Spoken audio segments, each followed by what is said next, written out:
Hi. It's a little late. It's like a lunchtime episode. I do have my tea. I didn't get my drink until later. I don't know what was going on with me, but I had stuff going on and I got distracted with work.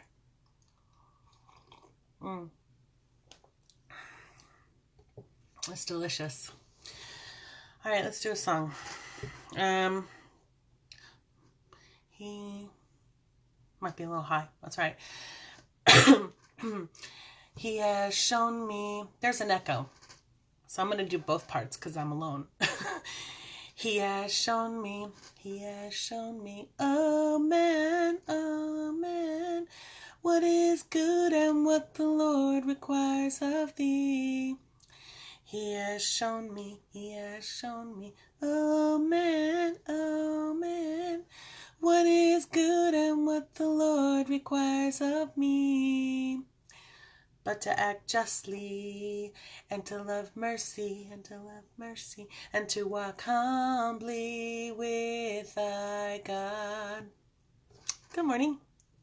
I haven't done that one in ever. I haven't heard that in a long time. Old Calvary Chapel song. So today, in the Gratitude Chronicles, where I have gone through all the verses in the back of my Bible on the references to gratitude, thanksgiving, thanks, praise, bless, commend, praise, all the things. There's like 97. I am on verse 35. It's not technically verse 35, but this is the 35th episode. There's a few of the verses that weren't really in context, so whatever. And this is the verse. It's Proverbs 10:7. And it says, in my translation, it says, the memory of the righteous is blessed, but the name of the wicked will rot.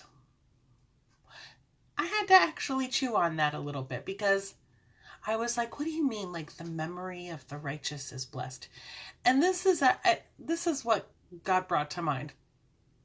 When you think of someone who's righteous, who loves God, who's kind, the memory of the righteous is a blessed memory. But even the name of the wicked will rot.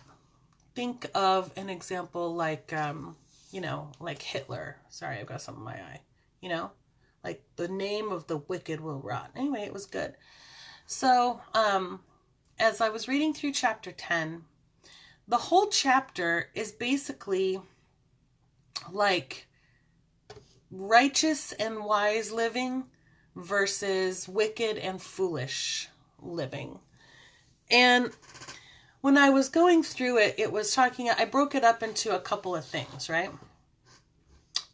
There's how you act and how you speak as a righteous person.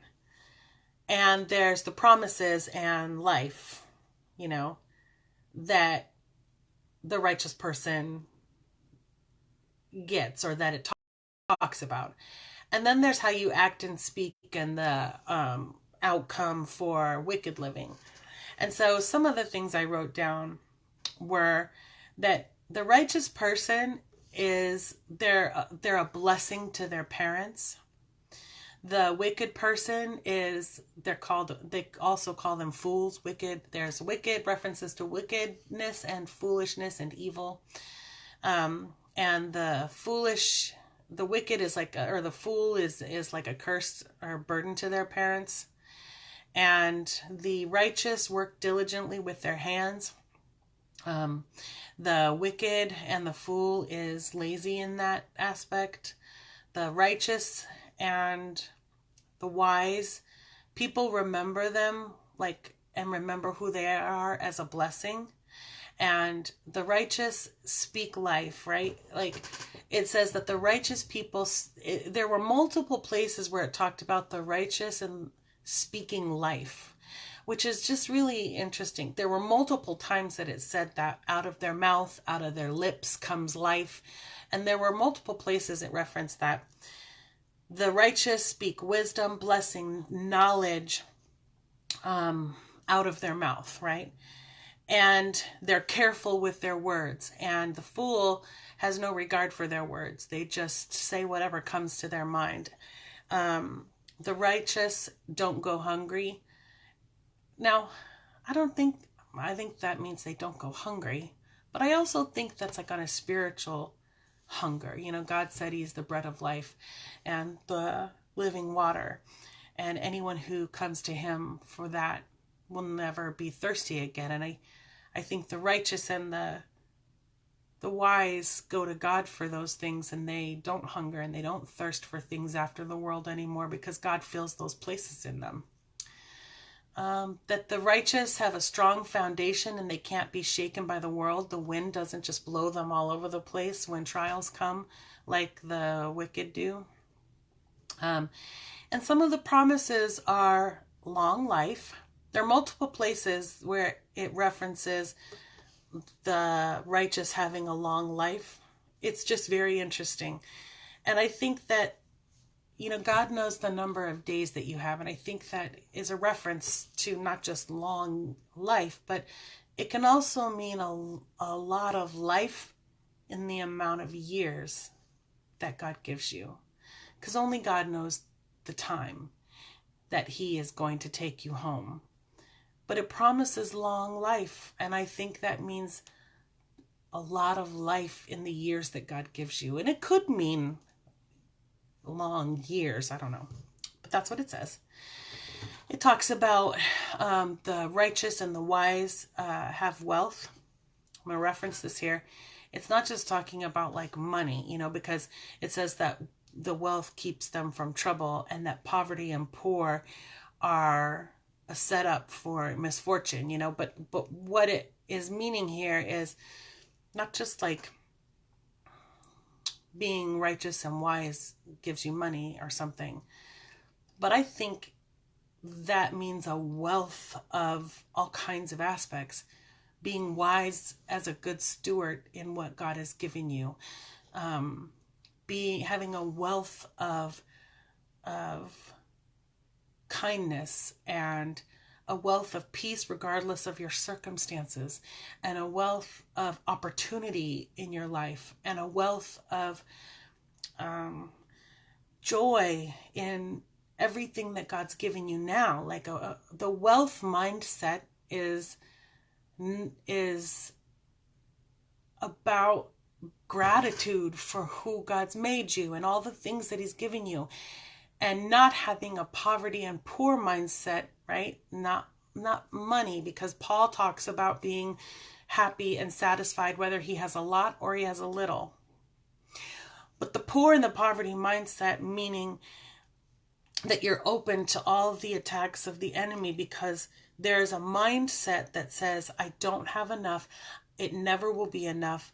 I don't have the opportunity. I don't have the skill. God isn't good. It's not going to happen. Lack. Like that mindset. It opens you up to this poverty, meaning destitute, not enough. Like that mindset has nothing to do with your financial status. That mindset has everything to do with how you look at life, how you look at God, how you look at opportunity, and where you think you go. And so that mindset opens you up to all the attacks of the enemy. So distinction there. That there's a blessing on the righteous home, that they walk securely because what does it say? Because they have integrity, they walk securely, or whatever. In integrity, they walk securely. And that honestly is so good, because it was like, when you have integrity, you do walk securely. You don't have to think about what you said to someone, or, you know, if, you know, someone's going to find out, or you're going to get in trouble, or if you're lying, or if you're being a hustler or shady. Like, if you have integrity, you walk securely, because you don't have to worry about any of that stuff. It's good stuff. That the righteous won't be shaken. The righteous, this is like part of the synopsis I got. Like, the righteous, I'm not talking about self-righteous. I'm talking about righteous because of what Jesus did. I'm talking about righteous because you've bonded yourself to God and you lean not on your own understandings, but you trust in the Lord. I'm talking about that kind of righteous, right? If you are a righteous person and you seek to be wise and you seek to believe the promises of God, you get to be a vessel for God to use, to grow, to foster, to breathe into, to create. You get to be a vessel for salvation to Jesus Christ. You get to be a vessel for life, liberty, and freedom, for peace and joy, for a completely broken world.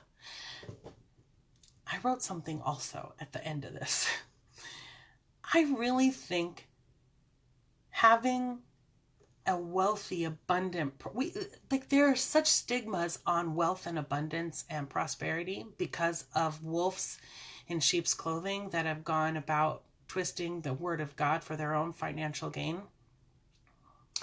And there's such a stigma on those words. But if you take those words back to the Bible and what they mean, the wealth of life and having life more abundantly and prosperity, this is about a mindset of joy and peace and gratitude for what God's given you, gratitude for who He's made you, having the mindset of the goodness of God and not the mindset of negativity and lack and destitution, that it's not enough, you're comparing everything, you're miserable, it's not going to happen, God's not good, He doesn't have good things for you.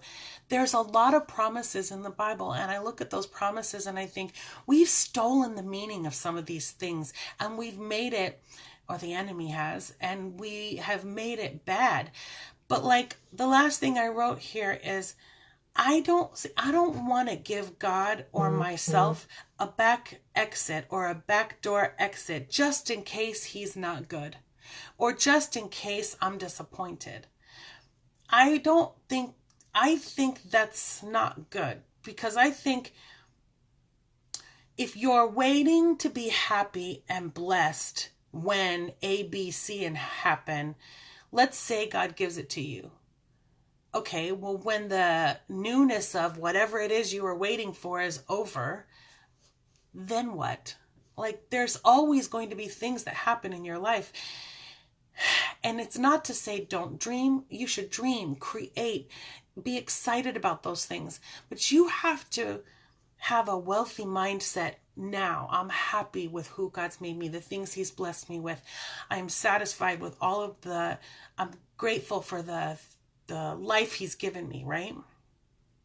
And because I believe the Bible, and because I believe His word is true, and because I believe the promises of God, I am not giving God a back door to exit out the back in case He's not good and in case I'm disappointed.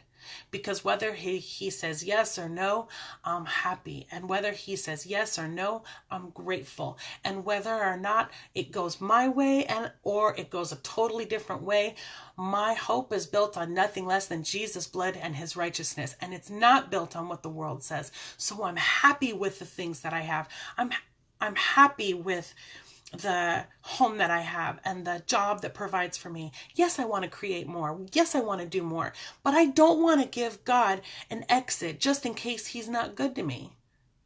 I don't want to believe that. I don't want to say, I want 5 acres.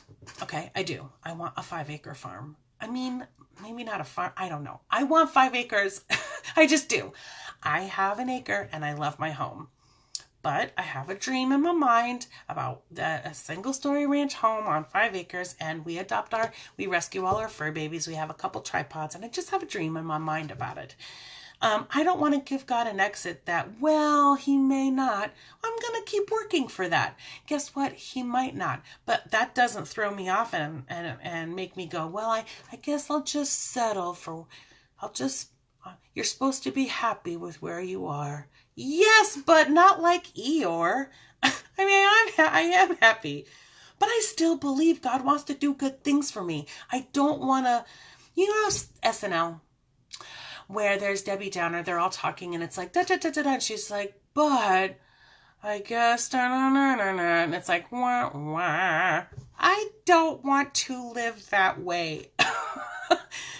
And I really think the more I read about the blessings of God, it's not about trying to get God to do something for you.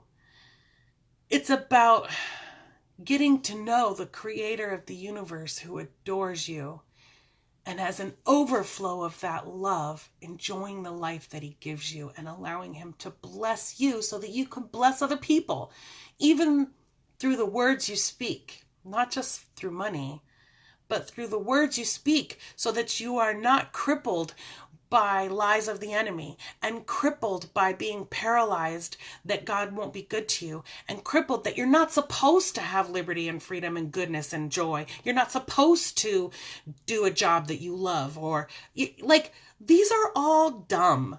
Like, just get rid of them. Like, get rid of them. Okay. Think about the apple. And there's a million other examples. Truly, just Google it. You have two apples, same apples, two different environments. You speak positive over one, life, positivity, you're so beautiful, I love you, apple, and then negative over the other. You suck, you're terrible.